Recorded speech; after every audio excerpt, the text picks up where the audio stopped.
Totoo po kaya buyout ng GSIS sa May? Parang silent kasi sila, sir. No, so marami na rin po tayong mga natatanggap na mga tanong tungkol doon sa sinabi before, no, ng GSIS President and General Manager na si Sir Vic Veloso, no. Yung kanya pong sinabi na by May, no, yung plano na expanded MPL na siya pong mag-buyout ng mga loans sa mga private lending institution. So, nung lumabas po yun na interview at na-share din po natin ay parang hindi na po mabilang yung dami ng mga excited na mangyari po yun. So, ngayon kasi ay nasa kalagitnaan na tayo ng Abril, kaya marami po yung nagtatanong kung matutuloy ba sa May.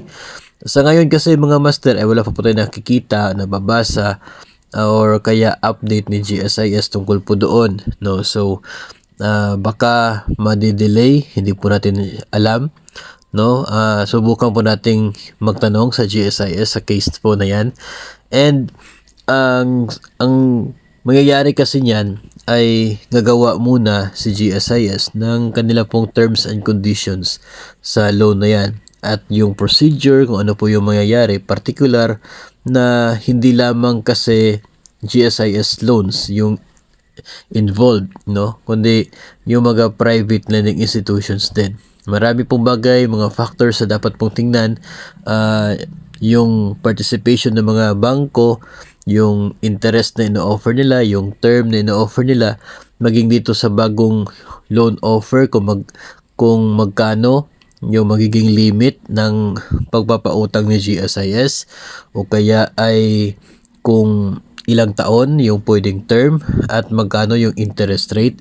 Yung mga bagay-bagay na yan na dapat pong timbang-timbang, no, magkaroon po ng proper na pagtimbang sa mga pros and cons para po magiging maganda yung offer nila para po sa mga miyembro at mga borrowers. Kaya for me, no, personally, I would say na mas mabuti po na abang-abang na lamang muna tayo, no. If ever man na mangyayari yan by May, ay mag-a-announce naman talaga yan si GSIS, no.